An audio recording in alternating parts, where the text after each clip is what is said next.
everyone is interested in having them. And so what we're going to do today is get a working definition of what parenting stress is. We'll also understand how to recognize parenting stress within ourselves, and also how to understand how parenting stress impacts the parent-child relationship, or even just parenting itself, and then practical skills that we can utilize to manage some of the difficulties or the strains that happen as a result of being parents. Okay. Now, I find this quote very interesting because I think many of us have gone through this at some point, right? Maybe before you partnered up, you had all these theories, or even before you even considered having kids, right? Had the idea, you had theories about how to raise children, right? You had all these wonderful ideas, all these wonderful practical things that you might do. And then you had the kids and you realize, oh, none of those things fit, right? This is because we know in the parenting world that kids are different. Even kids within the same households are often different. And each child comes with them different demands, right? Different things that we have to do as parents. And so I found this quote very poignant. And for me personally, this is something that I often think about when I'm raising my own kids, or I think about each of my kids. It's like, okay, they come from the same household, the same rules, the same strategies, but they respond to things very differently. And so, again, this is to tell us to give ourselves some grace if we can. Okay, so here's some data that I pulled up from the American Psychological Association about just the impact of stress on parents, or just how parents are feeling as it relates to stress. And I wanted to highlight this because I think this validates the parenting stress experience, right? I think this gives more data to what a lot of parents might be feeling internally, but maybe have never considered that this is actually a psychological experience, right? That has a name, that is actually happening to a lot more people, right? But sometimes I think when we're in the situation, we often feel alone, we feel isolated, and we just don't have the words to describe our internal experiences. And so according to APA, 33% of parents report high stress compared to 20% of the general population. So individuals that are, active in parenting, right? So parenting is a verb. We're doing it. We're doing something. We're reporting a lot more stress than the general adult population. 41% of parents say the stress leaves them unable to function on most days. Sometimes, plainly said, the task of parenting, the demands of parenting really can interfere with our day-to-day function. And then 48% say that their stress levels completely feels overwhelming, right? Meaning perhaps we've gotten to that point where our parenting stress is impacting our functioning on a day-to-day. Maybe we're borderline clinical, meaning we might need a little bit more support aside from maybe basic skills that we might be using ourselves. We might need to talk to a specialist if we're at that point. The whole point of this is that parenting stress is real. I think that is what I want you to understand, is that it is real. It is something that parents are feeling. It is an experience that parents are going through. And yet a lot of parents don't have the words to describe this internal experience, or they feel ashamed to even bring this up. And this is because of the many expectations that are often placed on parents about how to handle the day-to-day stresses of parenting. Okay, so let's get together and come up with a working definition of parenting. And at any point, I just also wanted to say, if something I say resonates with you, put a comment in the chat, right? Perhaps there might be someone else that can validate that comment as well too. So put a comment in the chat and put a question in the chat too. And then later on, I will leave some time for us to ask questions and just discuss the points that I make in this webinar. So what is parenting stress? We know that stress is any burden that is put on us as individuals. And so parenting stress is similar to stress, but it's particular stress that it comes with the tasks of day-to-day parenting, right? It is the mental and physical strains that parents feel when they're trying to cope with the demands of raising a child. And we know that these demands can be high, given the day in which parents exist now. And so why is it that a lot of parents are now reporting increased levels of stress? There's a lot going on, right? There's constant overload of information about what to do as parents, right? You might be getting information from your own parents about how to parent your kids, right? You might be getting information from the media about how to parent your kids. But there's so much information about parenting that at times parents don't understand how to sift through that to figure out what is best for their own families, their unique families, and their unique family needs. And also, to a time, sometimes this information that's out there can be conflicted in the sense that it can conflict with the parent's own values as a person. And parents often have a difficult time sifting through the information. Additionally, social media has not made it easier for parents. There are many social media blogs or social media channels that are devoted to parenting, and often the information that is put on there are simply unrealistic. Parents have a difficult time sifting through what is curated parenting information or what is actually real life, right? What is actually happening in people's homes. And so inadvertently, parents find themselves comparing their parenting styles with those bloggers or those social media content creators who are devoted towards parenting. And so it's hard for parents to really sift and understand, okay, I'm doing enough as a parent when they have these unexpected images or high expectations from social media content that says we have to do things in a certain type of way. And then this idea of intensive parenting, that also doesn't give parents much grace. And so the idea of intensive parents essentially says that as parents, the 24 hours that we have in a week has to be devoted to figuring out our children's lives, right? So we have to think about the soccer games, the basketball games, enrolling them on all these academic programs, basically navigating and trying to figure out how to create this future for our kids. So very much a majority of the things that we're doing is devoted towards making sure that our kids are okay, right? And so much of our job as parents is really spent on intensive involvement in our children's life. And that doesn't allow us much time for ourselves. And so that is the idea of intensive parents. And also, too, academic expectations that we have or that society might have for our kids and might prompt parents that, again, they have to do more. They have to do more than they're already doing. And so a lot of parents start to wonder, am I doing enough? What can I do? And then they're spending a lot more time on trying to figure out how they can support their kids academically and not really given time to really focus on the parent-child relationship, right? Really getting to know their children. And to say it frankly, too, there isn't much support for parents lately. Communities are in silos. Parents are finding themselves very siloed and not having support communities or communities that they can come together and share some of the difficulties that they're having within parenting. There are a lot of parents that are now parenting in isolation, again, because of fear of judgment, right, of what others might think about their parenting style or the fact that they're not, quote unquote, doing enough as parents. And then if you find yourself to be a working parent, managing that work-life balance, right? How much time do I devote to my career versus how much time do I devote to my family? And if there's tension between those two things, that can also result in undue stress for parents.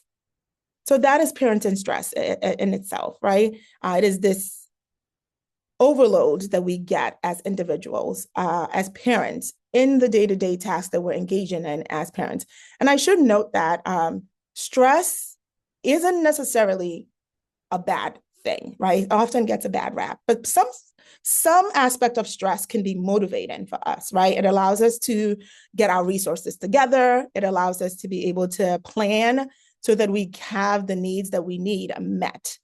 But it becomes a difficult thing or a problematic thing when it starts to impact our day-to-day functioning, right? When we lose the joys of parenting, when we start to question ourselves as parenting, and this is when it becomes problematic for us. Okay. All right, so what is making, again, parenting difficult? What are some of the things? As I said, well, expectations, right? The conversations about what we're supposed to be doing as parents. Well, I'm supposed to have my children in activities every single day. I'm supposed to have children that listen to me I'm supposed to do this. I'm supposed to cook a healthy meal every single day. Well, that can be very difficult, right? For some people, especially if you're a working parent. There might be days where that is not happening. But if that's the mind frame that we're in, that can make us start to feel some guilt around parenting. Another thing that we know contributes to parenting stress are financial strains. The economy is difficult. Activities are difficult for parents to enroll their kids. Expensive for parents to enroll their kids in. We know that financial strain or financial burden often makes parenting stress high. It puts additional burden on parents where they now have to navigate the financial responsibilities that also comes with parenting. And then 24 hours is simply not enough in the day, right?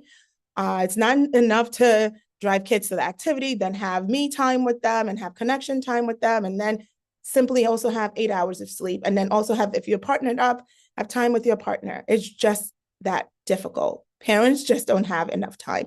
24 hours is not enough time. And so what happens is that parents are then reducing the amount of time that they might be sleeping. So they're not getting enough rest. In respect to time, parents simply also don't have time for themselves, right? When you think back to the point that I made about intensive parenting, pretty much a lot of the time that parents are engaged, they're engaging in something that's related to their children. And not to say that that's not a helpful thing, but too much of that can also leave the parent feeling depleted, feeling like they've lost themselves, feeling like they haven't cultivated the things that bring them joy. And so that can also create resentment within the parenting relationship. And then also to doubt that comes with being a parent, right? Am I doing enough? Am I providing my children with enough psychological safety? Are my children going to be well in general? Are they going to be okay? Concerns about our children's well-being. We know all of these impact the stress levels of parents, right? Maybe some parents might not even be aware of it, but it's thoughts that they've had throughout their parenting journey, right? Throughout the time, and particularly I think for folks with younger children, this can feel very intense. To note, when your child is younger, the stressors that you experience are high. And then when they also get into the adolescent age, those stresses are high too, because we start to think about interpersonal relationships that our teens might be in, and how that is impacting their psychological functioning. Okay. So how do we know or start to understand the signs of parenting stress? What does it look like? How do I describe this to myself? How do I even start to make sense of what I'm feeling as a parent? Maybe I know that something is off. Might not necessarily have the words to say that this is parenting stress, but there are some emotional, behavioral, and physical signs that we might start to notice. And these are very similar to the signs that we notice with stress in general.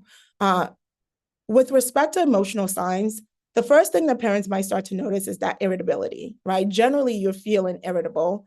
You, for lack of better words, might start to feel very moody about the day-to-day things that you're doing related to parenting.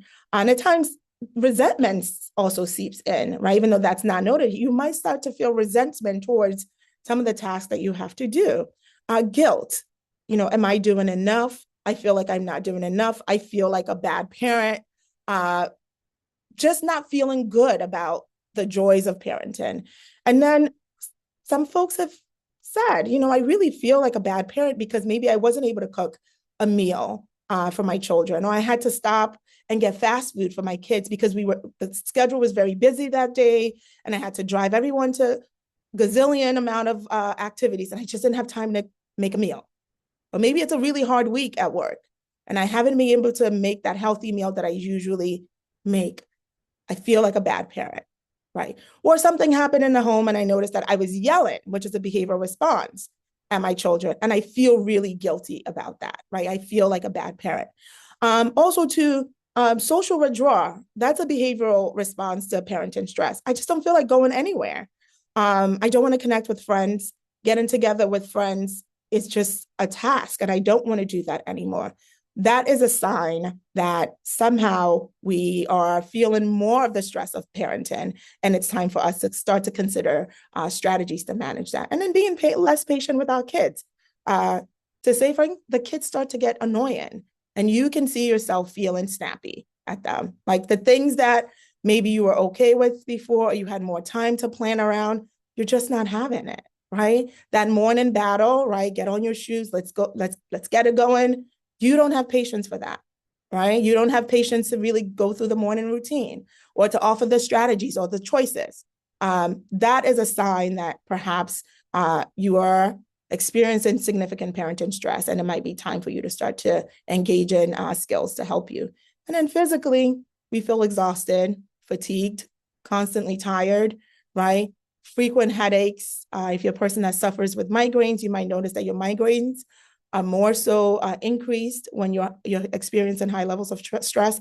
And also, you're not getting enough sleep, right? You're tossing and turning. You're not getting that quality sleep that you need because you can't rest your mind. The mind is racing when it's time to sleep. And parents might have reported that maybe getting up more frequently, noticing that it takes them a longer time to fall asleep, and then they might wake up more earlier than they want to. And so you're not getting enough sleep as you need to as a parent. And I would say the sleep deprivation is also one of the signs that parents report when they notice that they are feeling more irritable, is that they just are not resting well at night, and that is making them more irritable. Okay. All right, so what is the impact? So we've talked about parenting stress. We kind of know the signs. We've discussed how we can look within ourselves and figure out if this is what's happening. Well, we know that the effects on the child or the parent-child relationship is important to note. When parents are feeling high stress, there's a decrease in parental warmth. Maybe that hug doesn't feel like a hug anymore. It becomes like a task.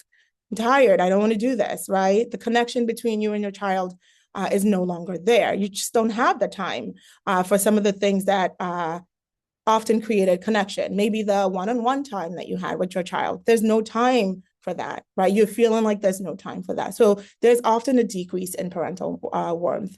We know that when parents are also feeling stressed, they're easily engaging in harsher disciplinary practices, right? So practices that they might otherwise not consider. And these practices often end parents feeling shame or guilt, right? Because they did something that was against their values. And then parents just don't have patience to think about why their children are behaving the way they're behaving. If there's some, difficult behaviors that their children engage in, they distort the interpretation of that behavior. There's no curiosity there. They don't have the cognitive space to be curious, to say, oh, I wonder what's happening. I wonder why my child is responding in this way. And then the patience is shorter. Like, I simply don't have time for this right now. I simply don't have the time to deal with this. I need you to get in line. I need you to do what you need to do so that we can all keep it moving, right? Is what parents might say. And then they feel less effective. They feel like their parenting practices are not effective. When parents are under stress, we know that kids start to notice a difference in their parents. And so the kids might ask questions like, are you okay? Is everything okay with you? And we know that children are very intuitive when it comes to parents because we model for them, right? Especially little ones. We model emotions. We model how they are supposed to or how they could manage adverse situations. And so when we are feeling stressed, kids also feel it. And we know that children of parents who are under significant duress tend to have more behavior problems, right? And so the child might start to engage in more behavior problems. And that is an indication that, again, parents might be under more stress and they need to start to think about strategies to manage that. And how does this impact the parent themselves, right?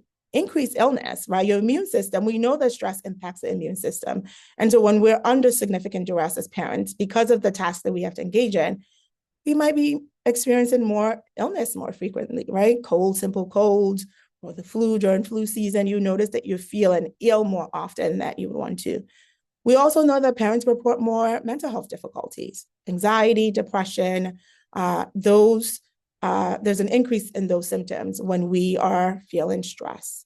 And then we make more mistakes when we're feeling stressed because, again, the brain is not at its full capacity. we report more dissatisfaction about our lives. I'm just not happy. I'm not happy with what I'm doing. I'm not happy with where things are. I'm just not happy with the life that I'm living. Those are some concrete things that parents start to say to themselves. And then also too, we know it has an impact on if you're partnered up or you're married, it has an impact on the relationship. There tends to be more conflict and more discourse when parental stress is higher. And then increased levels of stress in general increase the risk of folks using substances to cope, right? To cope with the stress that they might be experiencing. And so what can we do? What are some practical things that we can each do to manage the stresses that we might be feeling? Okay. So there are things, right? There are things that we can do because there are many evidence-based strategies that are out there that we can engage in as parents to help us to manage the stress that we're experiencing, right? To get some coping strategies to use. So what can we do? What can we do? What would be helpful? One of the first things that I can recommend is that we let go of perfectionism. This idea of being a perfect parent really does not exist. The idea of getting everything right doesn't exist. It actually sets us up to feel terrible about ourselves, right? It sets the bar that at times we cannot achieve, right? And sometimes good enough is simply good enough, right? You're doing the best that you can, given the resources that you have as a parent to parent your child. And what happens when we get into this idea of perfectionism and getting everything right as a parent is that we lose the connection with our children, right?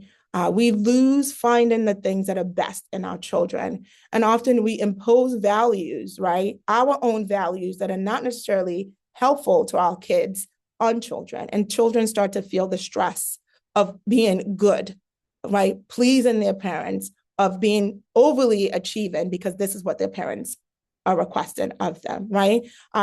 When we are in this idea of perfectionism, or when we find ourselves engaging in perfectionism, what we can ask ourselves is what's the thing that I'm most fearful of? What is that fear that is driving this idea of being perfect? What are some of those insecurities that are coming up for me? And that is a start. That is one of the first things that we can do, is to kind of say, okay, what is going on here? Can I let go of this perfectionistic attitude that I have towards parenting? Can I embrace the idea that good enough really is good enough, that I'm trying my best given the resources that I have? And again, I wanted to emphasize on given the resources that I have, because I know that not all parent-child relationships are equitable. There are some parents that simply don't have enough resources, and there's some of us who have resources. And so given the resources that I have, right, I'm doing the best that I can. I will say that when we get into that stance, it also allows us to engage in more problem solving, right? We can be more open to understanding, well, where can I get more support?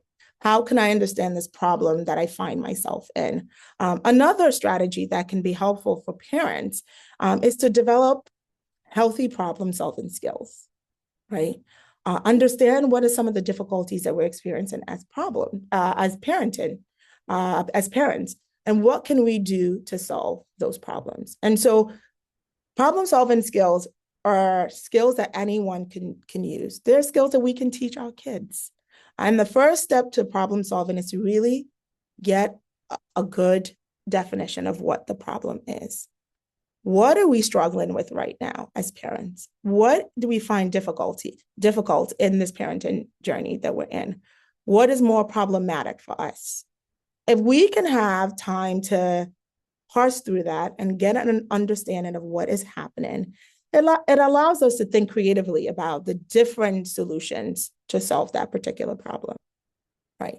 So perhaps the problem is your work schedule isn't allowing you to pick up your kids after school, and that is starting to cause you some stress. Think about the community that you have. Is there anyone within your community that you can then think, okay, this is the problem. I've defined it. I need someone to pick up my child after school because I have this work meeting that's really important and I can't be in two places at once, right? Okay, what are my options? I can decide to not go to this work meeting and pick up my child, but then I lose on this work opportunity. Maybe I have a colleague or I have a neighbor that can pick up my child for me because they have a child in that same class, in that same school that can do this favor for me and keep the child for 30 minutes while I go to this meeting and pick up the child later, right? When we engage in problem solving, it allows us to think broadly about the solutions to the problem. And we think of which one works best for us. So maybe after sifting through all the options that you have for this problem of after school pickup, you realize, oh, my neighbor can't pick up the kid. And then I can still make it to the work meeting and I'll pick up my child after I'm done with that work meeting. Right. Problem solving, again, is helpful to decrease the stresses that we feel as parents. And this is something we can even teach our kids. It's like when we have a problem, think broadly. What is a problem? What are some solutions that you can think about to solve that particular problem? Right. And then maybe that solution doesn't work. We think about another solution in the menu of solutions that we developed. And so problem solving is something that we can actively engage in as parents. It's something that can help us to manage the stresses that we feel. Okay. Time management, right? There might be a lot of things that we are doing or we're committing to as parents that's taken time away from the things that are important to us. And so if we're able to have better time management skills, right, it might be helpful, right? It will help decrease anxiety a little bit. So think about your current time management strategies. How are you managing your time? Are there certain things that you've committed to that you can let go? Because currently you're experiencing a lot of stressors related to your parenting demands. Are there certain things that you can say no to?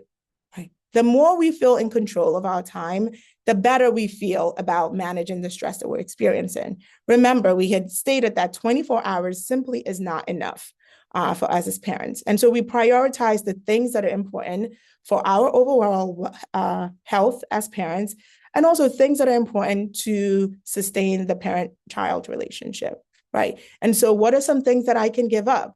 How can I prioritize things, right? What are some things that absolutely have to get done today? Are there certain things that I can outsource if I have the resources? Are there certain things that I can delegate to other people in the family if I have that capacity, right? And are there certain things that I can simply let go and say that this might not be able to be done this week? Or are there certain times when I say no to my children because simply there isn't enough time, right? There isn't enough time for us to do all the things that we need to do or we want to do in the 24 hours. And so if we're able to create more structure for the things that matter to us, we start to realize that there's a decrease in the stress that we're feeling as parents. Okay. Finding time to relax and learning how to relax, right? Taking a pause, mindful pauses, mindful moments in our day as parents is helpful in decreasing stress. Can we take micro breaks to relax, right? Can we spend 5 minutes in the car to take a deep breath, right? Learning how to relax does not come naturally. It is something that we have to practice as individuals, as folks. It's something that we have to practice as parents, because often parents are in autopilot. I'm doing A, then B, then C, then D, and it's the same thing every single day. There really isn't time to pause. So can I think of times that I can relax and practice relaxation? Can I practice it daily? Can it be part of my day-to-day activities that I do for myself?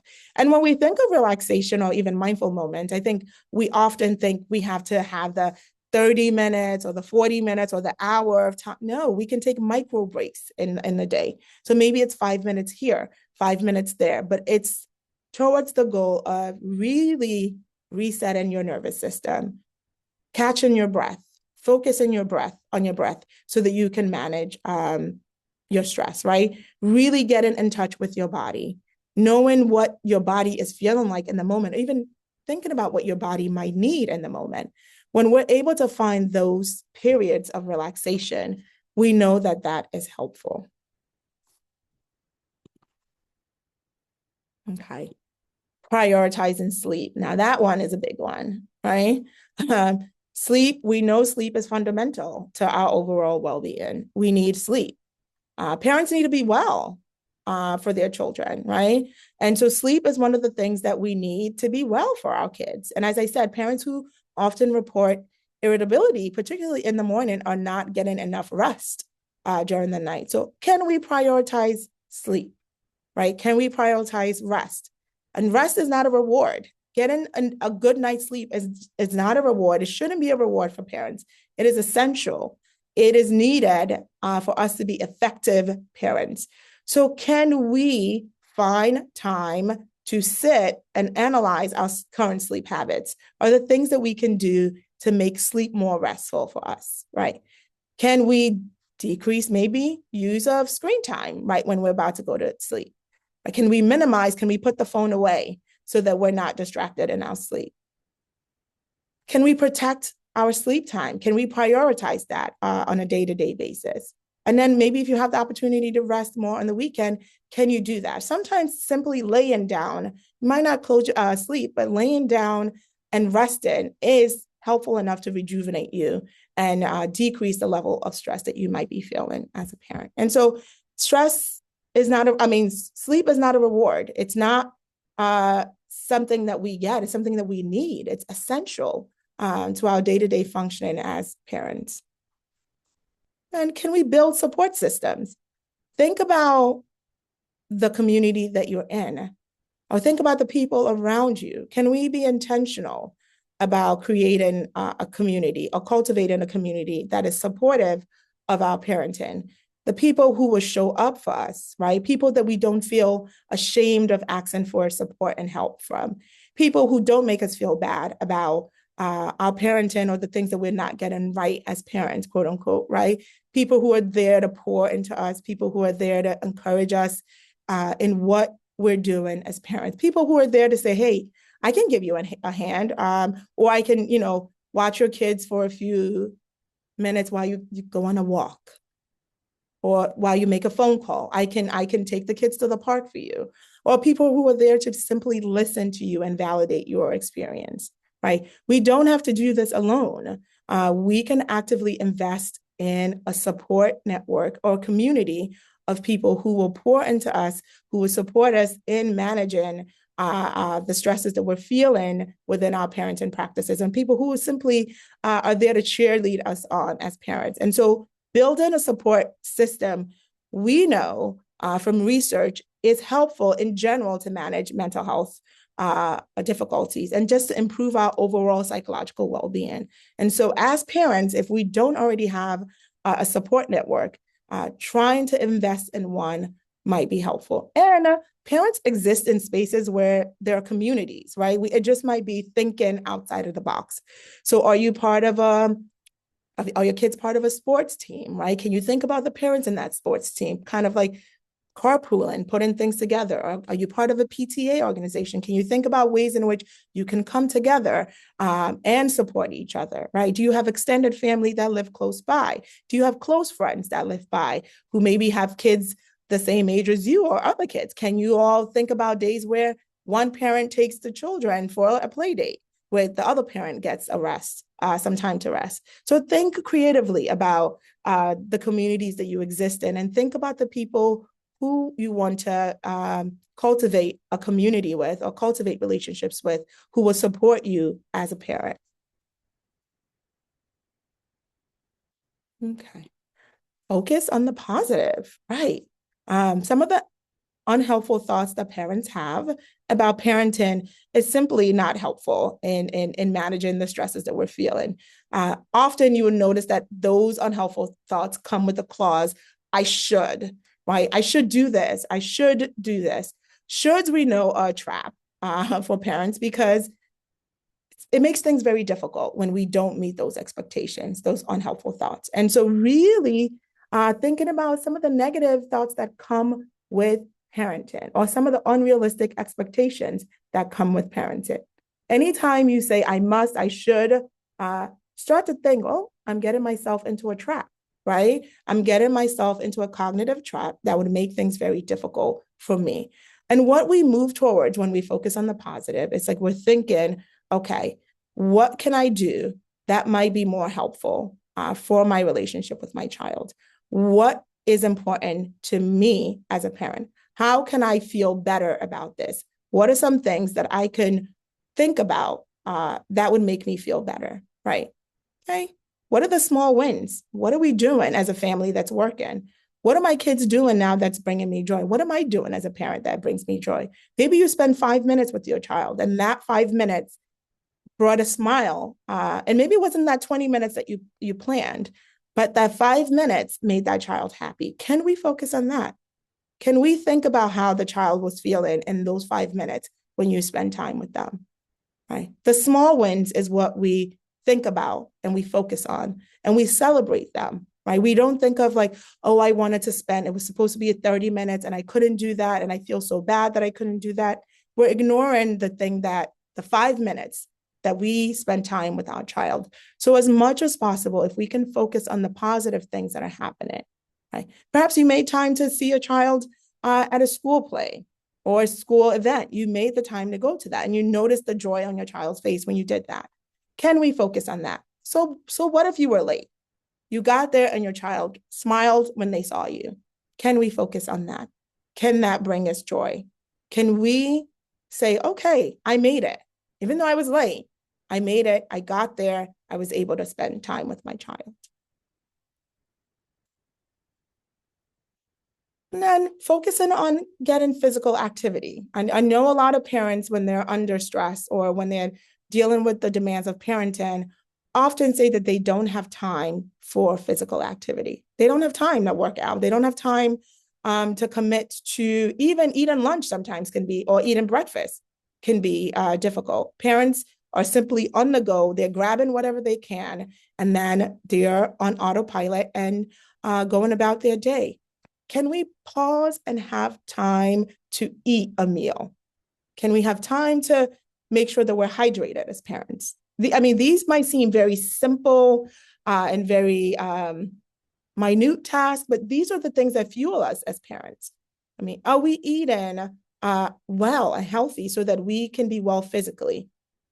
Can we make time for that, right? Can we make time for a walk, right? Maybe you can't do like 30 minutes, but you can break that 30 minutes into 10 mindful walks during the day, 10 minutes for 3 times a day. You do 10 minutes in the morning, you do 10 minutes in the afternoon, 10 minutes at night. Can we break that 30 minutes into into 3 10-minute periods? Perhaps we can, right? Can we ask other parents that we are close with to do this with us? Can we have someone to hold us accountable? That's another thing that we can think about when we think of how to empower ourselves as parents.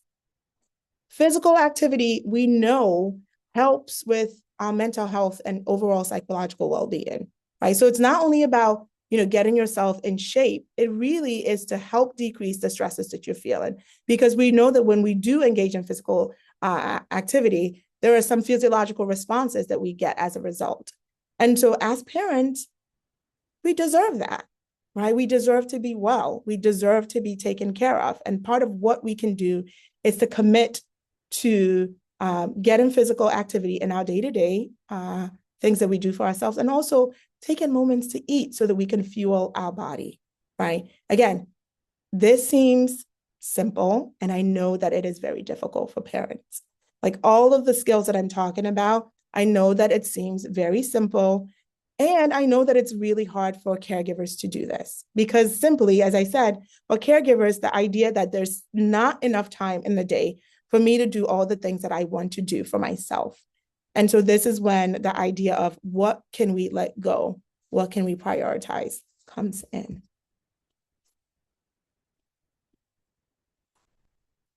Okay. All righty. Sorry about that.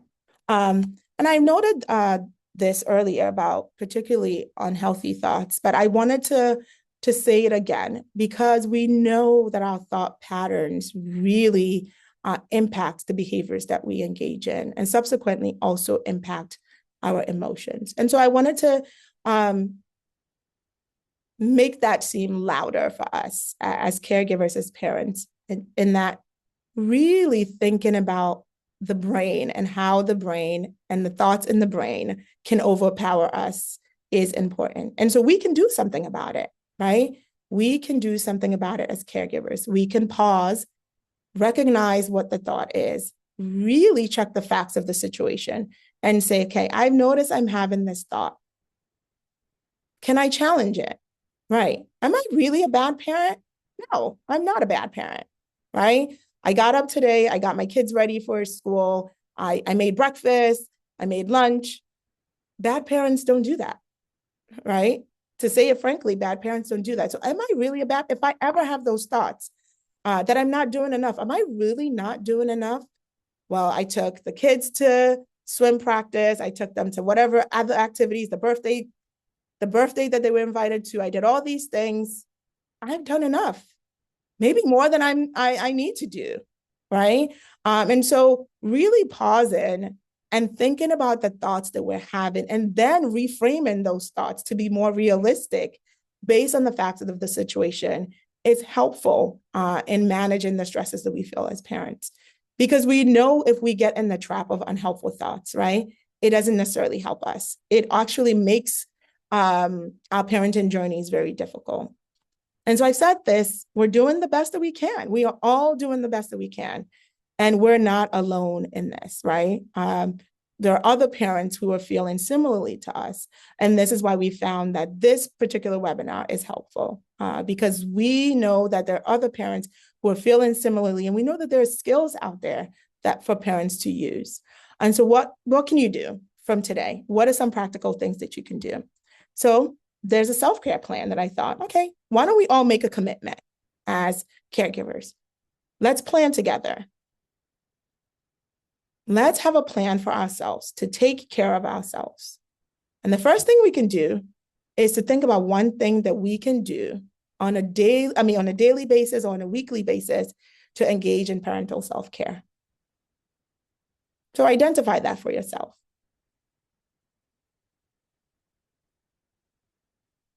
And then think about what will get in your way of doing that thing. Because when you're thinking of what will get in your way, what you're actually doing is like, how do I block those barriers? How do I say, okay, no, I know that this is a trap. How do I make sure that I don't get into that trap so that it prevents me from doing the things that I need to do to take care of myself? Perhaps you've committed to walking, even if it's for 30 minutes. What are some of the things that are going to get in your way as a parent to walk 30 minutes a day? Maybe it's overcommitting, right? Saying yes to things that your kids might not necessarily need to do that day, right? Setting limits around those things. And then what can you do or how can you remove those barriers? Are there some practical things that you can do to remove those barriers? If you're partnered up, right? And then thinking about when can you and your partner tag team? If you're not partnered, can you think about someone else who can support you while you get this thing done for yourself?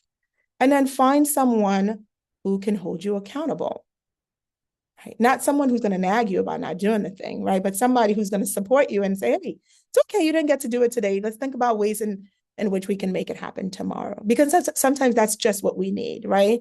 What is it? It takes 21 days to build a habit. And so if you can get someone who is supportive, who is encouraging, who can remind you about the plan that you have for yourself, you're able then to work it into your day-to-day and week-to-week practices. So I'm going to pause here for any questions that folks might have, or even any suggestions that folks might have that maybe I didn't mention that you think might be also helpful. So Kayla, I didn't know if you wanted me to take, Kayla and Jen, I didn't know if you wanted me to take the questions. Yeah, I think people can maybe either put them in the chat or you can use the raise hand feature. If folks have questions, people had some good suggestions in the chat of things that they do or have used from the things you were saying. Sleep being so important, mindfulness, prayer, leaning on neighbors. Yeah, the problem solving piece. So it seems like a lot of things were resonating. Exercise, a lot of things were resonating with folks. Yeah. Does anyone have any questions? And I will stop the recording. for this piece.